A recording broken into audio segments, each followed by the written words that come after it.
সবাইকে নমস্কার, প্রণাম।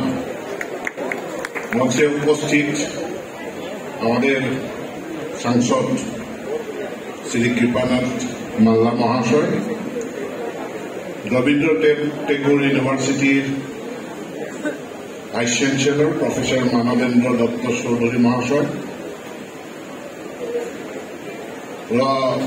গুরুচরণ ইউনিভার্সিটির ভাইস চ্যান্সেলর প্রফেসর নিরঞ্জন রয় মহাশয়, এই মহাবিদ্যালয়ের শ্রীকৃষ্ণ সারদা মহাবিদ্যালয়ের principal doctor Ratan Kumar, president professor Debtosh Chakraborty, Hailakandi ডিস্ট্রিক্টের জেলাধিপতি মাননীয় শ্রী অভিষেক জৈন মহাশয়, আর আজকের সভায় উপস্থিত শিক্ষক শিক্ষিকারা, my dear students, other staff of the college and officials from the education department. এই সময় আমি শ্রীকৃষ্ণ সারদা মহাবিদ্যালয়ের সবাইকে আমি অভিনন্দন জানাচ্ছি। ৭৫টা বছর আপনারা সম্পূর্ণ করেছেন, প্ল্যাটিনাম জুবলি এই সমাপন অনুষ্ঠান আজকে অনুষ্ঠিত করেছেন, সবাইকে অভিনন্দন। আজকে সবাই এই শ্রীকৃষ্ণ সারদা কলেজ প্রতিষ্ঠা করার জন্য যে দাতা ডনর ছিল, ডনর পরিবারের লোকরা এখানে উপস্থিত আছে, তাদেরকে আমি নমন করেছি, প্রণাম করেছি। আর তাদের এই মহান দানের জন্য হাইলাকান্দির মতন একটা ব্যাকওয়ার্ড ডিস্ট্রিক্টে 1950 সালে 50 সনে এই কলেজটি প্রতিষ্ঠা হয়েছিল, তাদের যে বদান্যতা তাকে আমি নমস্কার করেছি, প্রণাম করেছি। ভগবান তাদেরকে সুখ, শান্তি এবং সমৃদ্ধি দেব, যাতে আরো এভাবে জনসাধারণের জন্য, দেশের জন্য তারা মহৎ কার্য করে থাকতে পারে। আমি আজকে এখানে থাকার কথা ছিল, কিন্তু গুয়াহাটিতে একটা কার্যসূচি আসে, আজকেও রয়েছে, কালকেও রয়েছে, তো আমাকে ফিরে যেতে হবে, আজকের দিনেই ফিরে যেতে হবে।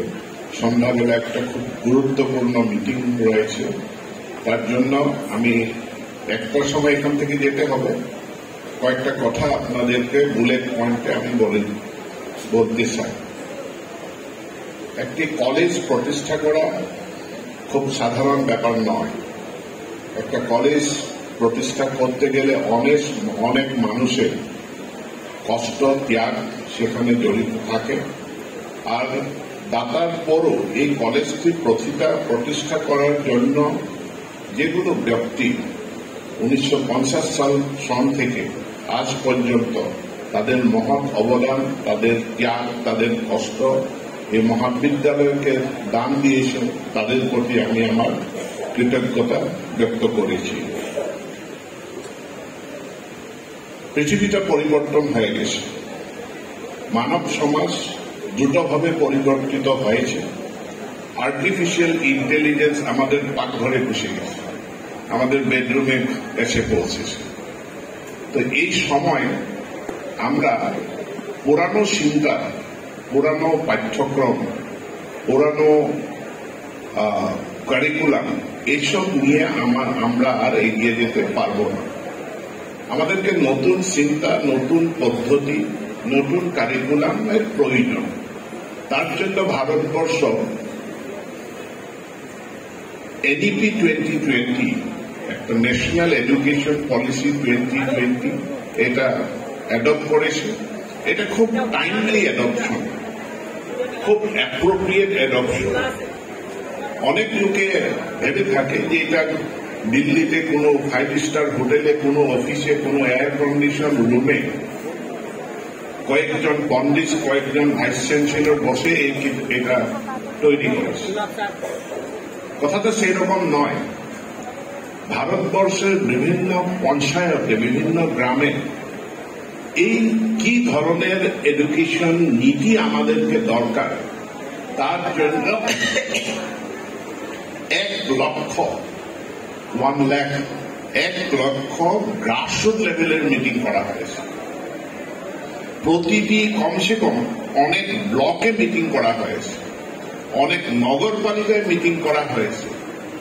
আর জনসাধারণের আকাঙ্ক্ষা, জনসাধারণের মতামত, অভিভাবক, স্টুডেন্টস তারা বিদ্যালয়ে এসে কলেজে নাম ভর্তি করে তারা কি তাদের কি কি দরকার এটার উপর গবেষণা করে এই এনইপি 2020 প্রতিষ্ঠা করা হয়েছে। কয়েকদিন আগে আসামের বিশ্বনাথ জেলায় একটি নতুন ইউনিভার্সিটি শিলান্যাস করা হয়েছিল। ভারতবর্ষের বিত্তমন্ত্রী নির্মলা সীতারমন এই শিলান্যাসটা করেছিল। আর সেদিনেই আমরা ঘোষণা করেছি, আমাদের মুখ্যমন্ত্রী ডক্টর হিমন্ত বিশ্ব শর্মা উনি ঘোষণা করেছিলেন যে এই বিশ্ববিদ্যালয়টি এটা আসামের অন্য বিশ্ববিদ্যালয়ের মতন একটা গতানুগতিক একটা বিশ্ববিদ্যালয় হবে না, এটা নতুন যুগের নতুন বিষয় নিয়ে নতুন পাঠ্যক্রম নিয়ে এটা একটি বিশ্ববিদ্যালয় হবে, যেটা যে বিশ্ববিদ্যালয়কে এখন পৃথিবীতে বলা হয় TVET, technology vocational education and training বিশ্ববিদ্যালয়। অ্যাডভান্স কান্ট্রি যেরকম জার্মানি, নরওয়ে, সিঙ্গাপুর, কোরিয়া এই দেশগুলিতে এখন নতুন যুগের নতুন পাঠ্যক্রমের বিশ্ববিদ্যালয় যাকে টিভেট বলা যায়, সেরকম ইউনিভার্সিটি অলরেডি প্রতিষ্ঠা করা হয়েছে। আমাদেরও মঙ্গলদৈতে যেটা আমরা আসাম স্কিল ইউনিভার্সিটি প্রতিষ্ঠা করেছি সেটাও সেরকম একটা ইউনিভার্সিটি। এনইপি স্পষ্টভাবে একটা কথা বলেছে যে আমাদের আধুনিক শিক্ষায় স্কিল আর জেনারেল এডুকেশন দুটোকে কম্বাইন করতে হবে। না জেনারেল আমরা কলেজে আসি, কলেজে আমরা আমাদের কি রকম পড়াশোনা হয়, কি রকম আমরা শিক্ষা দিই, আমাকে কয়েকটা বই দেওয়া যায়, বুকস, কয়েকটা ক্লাস হয়, আর ক্লাস সেমিস্টার, তারপরে পরীক্ষা এক্সামিনেশন হয়। এক্সামিনেশনে কোয়েশন পেপার আছে, কিছু কোয়েশন আমাদেরকে দেওয়া যায়, সে কোয়েশনের আনসার কাগজ আর কলম দিয়ে কোয়েশনের আনসার আপনি দিতে পারলে আপনাকে ডিগ্রি দেওয়া যাবে। আপনি পাস করলে আপনাকে ডিগ্রি দেওয়া যাবে। সেখানে হাতের বিদ্যা, ভরির বিদ্যা আর ব্রেইনের বিদ্যা, মগজুর বিদ্যা কিছু নেই। বইতে যে ইনফরমেশন আছে, যে নলেজ আছে, সেই নলেজটা, ইনফরমেশনটা মেমোরাইজ করলে আপনি ডিগ্রি পেয়ে যান। কিন্তু এখনকার পৃথিবীটা আমরা যখন কোনো কোম্পানিতে, কোনো কর্পোরেশনে চাকরির জন্য ইন্টারভিউ দিতে যাব, সেখানে আমাকে কেউ এই কোয়েশনটা করবে না যে ভারতবর্ষের প্রধানমন্ত্রীর কার্যকাল কয় বছরের, আসামে কয়টি ডিস্ট্রিক্ট আছে, এইসব প্রশ্ন আজকাল কেউ করবে না। যারা এমপ্লয়ার তারা জাজ করে যে এই ছেলে বা এই মেয়েদের 21st সেঞ্চুরি স্কিল আছে কি না। তো 21st সেঞ্চুরি স্কিল কি? যে creative thinking capacity, critical thinking capacity, এই স্কিলটা এই ছেলে বা মেয়েদের আছে কিনা। Leadership quality, problem solving capacity, technology literacy, media literacy, এইসব ছেলে বা মেয়েদের মধ্যে আছে কিনা তাই জাজ করে। আর যদি স্কিল না থাকে তারপরে দেখবে যে ইয়ার হাতের কাম কি জানে। আমি এরকম একটি সভায় একজন কর্পোরেটের বড় এক্সিকিউটিভ ছিল, তাকে আমি কলেজের মঞ্চেই আমি জিজ্ঞেস করলাম যে আপনাকে একজন অ্যাকাউন্টেন্ট দরকার, আপনার সামনে দুজন ক্যান্ডিডেট আছে, একজন candidate BCom first class first, কিন্তু উনি কম্পিউটার টেলি জানেন না। আর একজন BCom drop out, BCom fail, কিন্তু টেলি যেটা সফটওয়্যার অ্যাকাউন্টেন্সির জন্য ইউজ করা যায় টেলি জানে। আপনি কাকে রিক্রুট করবেন, কাকে নেবেন? 1 সেকেন্ডের মধ্যে ওই কর্পোরেটের এক্সিকিউটিভ বলছে যে ছেলেটা টেলি জানে আমি তাকে রিক্রুট করব। আমাকে ফার্স্ট ক্লাস ফার্স্টের দরকার নাই, আমাকে এই স্কিল থাকা ক্যান্ডিডেট আমার দরকার। আর এর জন্য এনইপিতে বলা হয়েছে যে জেনারেল এডুকেশন, যেটা আমাদের এখন আমরা যে এডুকেশন সিস্টেমটা আমরা মানে চালিয়ে যাচ্ছি, এটা হচ্ছে নলেজ বেসড একটা এডুকেশন। আর এনইপি বলছে নলেজ বেসড তাকে স্কিলের সঙ্গে নলেজ আর স্কিলের সমন্বয় করতে হবে।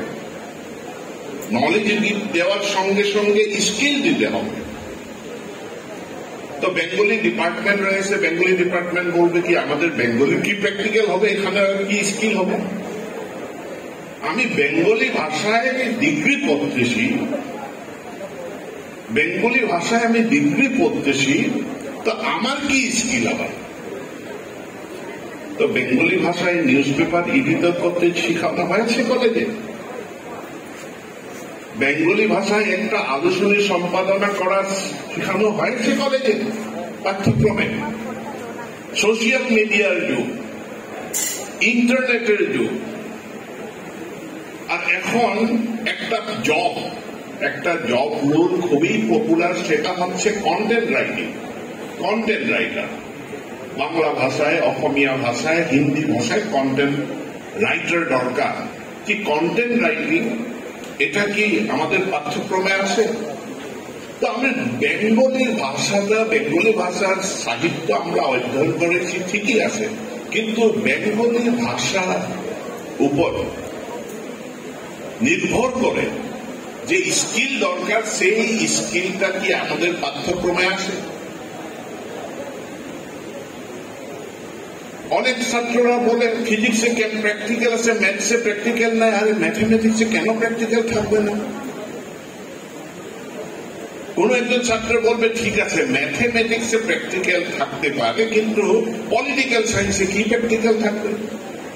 আর এখন এনইপি বলেছে যে প্রত্যেকটি সাবজেক্টেই প্র্যাকটিক্যাল থাকে। পলিটিক্যাল সায়েন্সেও প্র্যাকটিক্যাল থাকবে, ইকোনমিক্সেও প্র্যাকটিক্যাল থাকবে। কিভাবে থাকবে? ইন্টার্নশিপ বাধ্যতামূলক করা হচ্ছে। সব ছাত্রকে প্র্যাকটিক্যাল লার্নিং, শুধু ক্লাসরুম লার্নিং নয়, প্র্যাকটিক্যাল লার্নিং করতে হবে। তার জন্য ইন্টার্নশিপ, আর্টস হোক, কমার্স হোক, সায়েন্স হোক, ইন্টার্নশিপ করতেই হবে। আর ইন্টার্নশিপ কোথায় করব? যে শুধু সায়েন্সের স্টুডেন্ট, ইঞ্জিনিয়ারিং এর স্টুডেন্ট তারা কোন কারখানায় গিয়ে ইন্টার্নশিপ করবে, আর হিউম্যানিটিজ আর্ট সাবজেক্টের কোনো ইন্টার্নশিপ থাকবে না, কথাটা এরকম নয়। আর্ট সাবজেক্ট, হিউম্যানিটিজ, যারা education, political science, economics, philosophy, anthropology এই সাবজেক্টগুলি অধ্যয়ন করে, তার জন্য ইন্টার্নশিপ করার ব্যবস্থা এখন হয়েছে।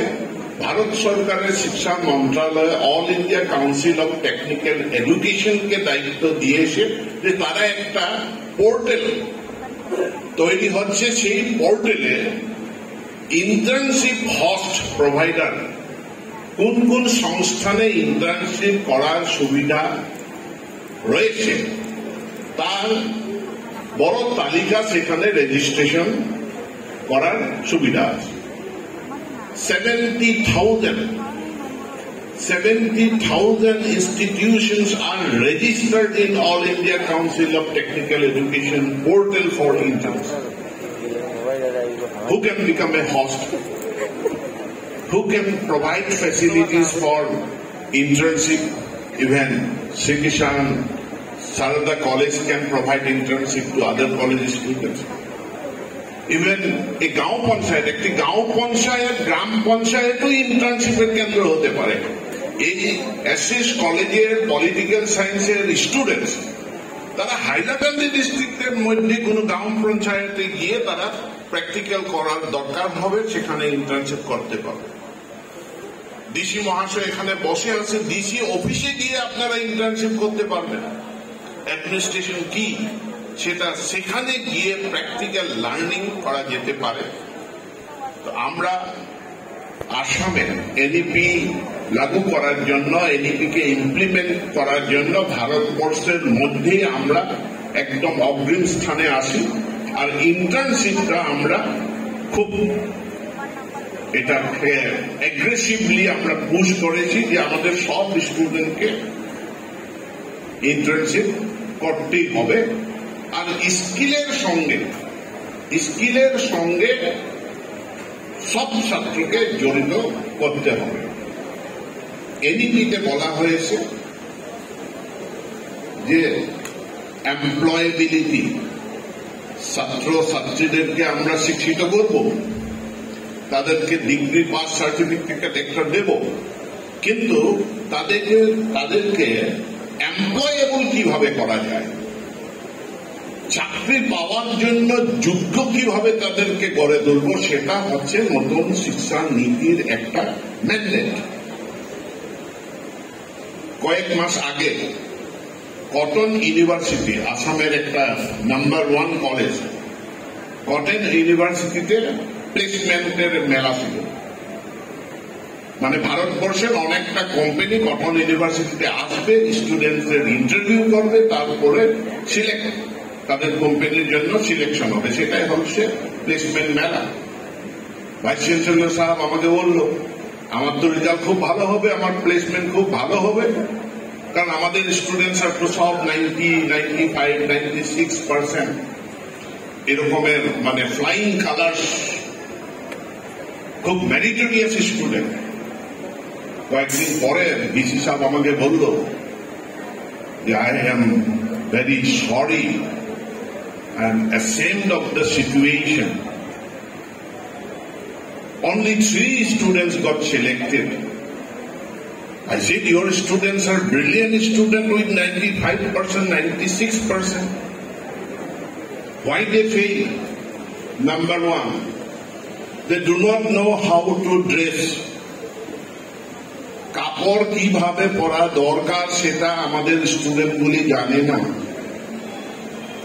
ইন্টারভিউ দিতে গিয়ে কিভাবে ইন্টারভিউ ফেস করতে হয়, কিভাবে কথা বলা দরকার, সেই শিক্ষা স্টুডেন্টদের নেই। মার্কশিটে 95%, ব্যবহার জানে না।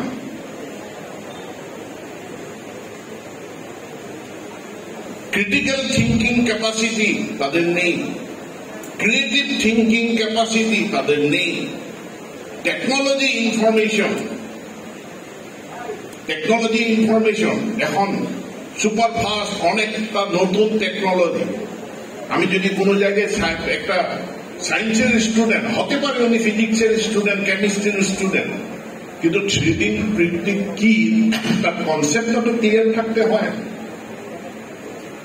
রোবোটিক্স কি সেই কনসেপ্টটা যদি জানা থাকে, সেটাকে আমরা বলি টেকনোলজি লিটারেসি, প্রযুক্তির সাক্ষরতা। আপনাদের রোবোটিক সায়েন্স জানার দরকার নেই, আপনার রোবোটিক সায়েন্স জানার, টেকনোলজি জানার দরকার নেই, কিন্তু রোবোটিক্স কি সেটা জানা দরকার। আর সেটা যদি জানা থাকে তাহলে আমরা বলতে পারবো এই ছেলেটি, এই মেয়েটি টেকনোলজিক্যালি লিটারেট, সাক্ষর, প্রযুক্তি সাক্ষরতা তার আছে। 3D প্রিন্টিং কি সেটা জানা দরকার।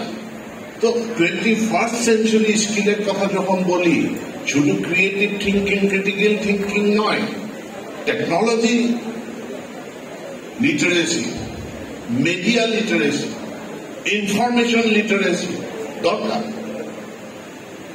লিডারশিপের কথা বলি, যখন আমি এইভাবে একটা কলেজে যখন আমি ভাষণ দিয়েছিলাম, খুব ক্যাজুয়াল ভাষণ ছিল, তখন আমি যখন বলি লিডারশিপের কোয়ালিটি সবাইকে দরকার, একজন বলল আমাকে, স্যার দাদা আমাকে লিডারশিপ দরকার নেই, আমরা পার্টি করব না, সংগঠন করব না, আমরা স্টুডেন্ট, আমাকে কেন লিডারশিপ দরকার? ভ্রান্ত ধারণা যে শুধু দল করা, পার্টি করা, সংগঠন করা মানুষদেরকেই লিডার বলে। আমি তখন ওনাকে জিজ্ঞাসা করলাম, তুমি বিয়ে করেছ? বলে হ্যাঁ। সে বলে না আমি করিনি। So will you get married? So why not? I will definitely get married. বিয়ে করব, তখন তো তোমার একটা পরিবার হবে, তোমার একটা ফ্যামিলি হবে, তোমার ছেলে মেয়ে হবে, বাচ্চা হবে। সেই ফ্যামিলিটাকে কে নেতৃত্ব দেবে? বাংলা মাধ্যমে পড়ব না ইংলিশ মাধ্যমে পড়ব, সে ডিসিশনটা কে নেবে? সপ্তাহে কয়দিন বাড়িতে, সপ্তাহে কয়দিন নিরামিষ হবে, কয়দিন আমিষ হবে, এই সিদ্ধান্তটা কে নেবে?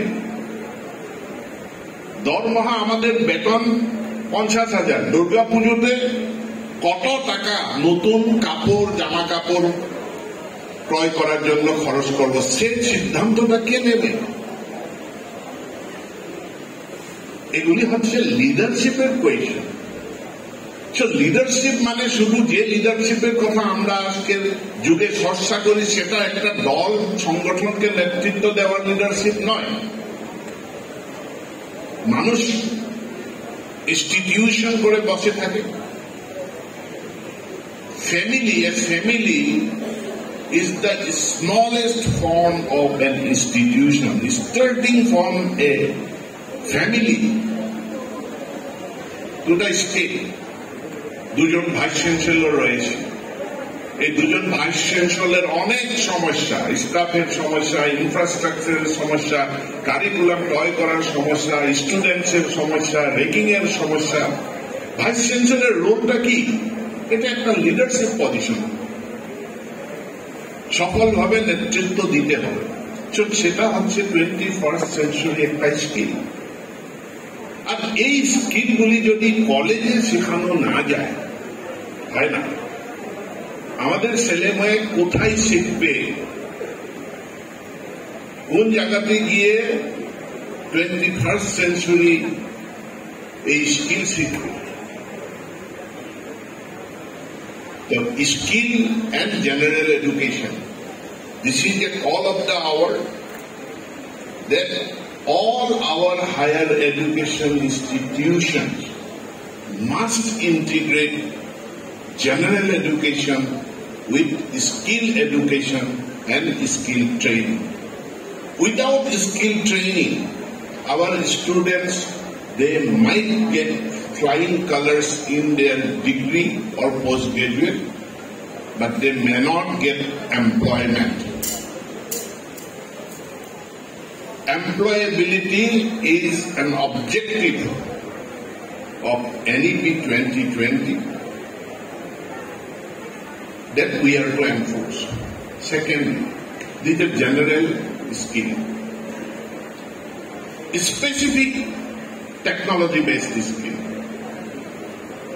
Now there is a skill enhancement course of 3 credit or 4 credit in the undergraduate courses.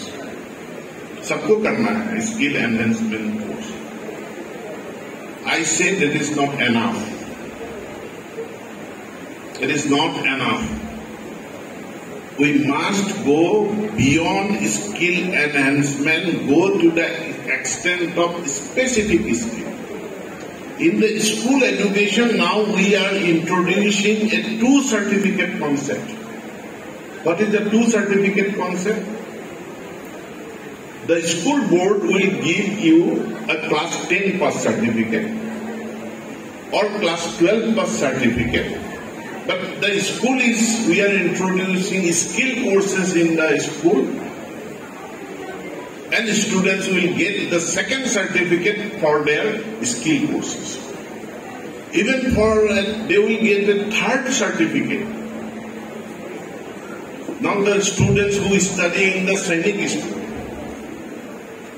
Sainik school is not in a big way different from our general schools.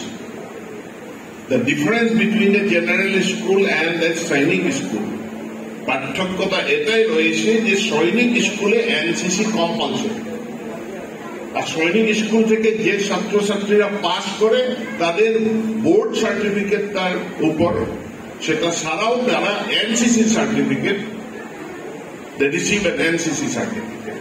Similarly, in school education, we are introducing the two certificate concept, the board certificate and the skill certificate. And the list of skill, even football we are introducing as a subject. We'll introduce cricket as a subject. We'll introduce Kathak as a subject. Bihu is a subject. Anthropology is also a subject. Electrician is also a subject. Beautician is also a subject. So far, our list goes up to 90 subjects, and it will go on increasing. Similarly, in higher education, there are thousands of courses which are apart from the normal, major and minor. Normal, major and minor courses, students have the opportunity, now given the opportunity of choosing skill subject from online portal. There is a portal called Swayam by Government of India. 8,000 plus subjects are there. Besides, we have signed an MOU with Infosys for the portal of Springboard, wherefrom you can obtain certificates, diplomas.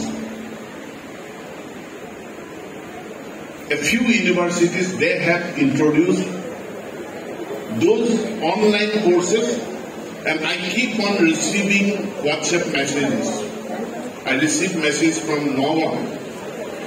Sir, I have done certificate course on business English from Oxford University online.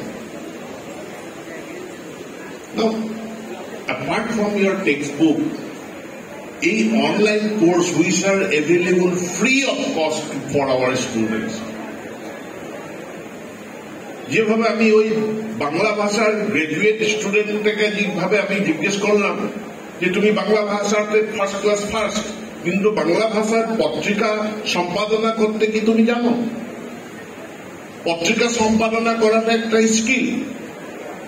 সেভাবে কোন student যে ইংলিশের student, English ল্যাঙ্গুয়েজে উনি honours নিয়ে English অধ্যয়ন করেছে, আমি তাকে যদি জিজ্ঞেস করি যে তুমি বিজনেস ইংলিশ জানো, না লিটারেচারের ইংলিশটা অন্য, বিজনেসের ইংলিশটা অন্য, লিগেল ওয়ার্ল্ডের ইংলিশটা অন্য, সেটাতে তোমার স্কিল এটা ডেভেলপ করা হয়েছে। তো এই স্কিল কোর্স যেটা 8,000 plus skill courses are there in the Swayam portal, 8,000 plus courses are there in the Springboard of Infosys, and I am feeling very sorry to say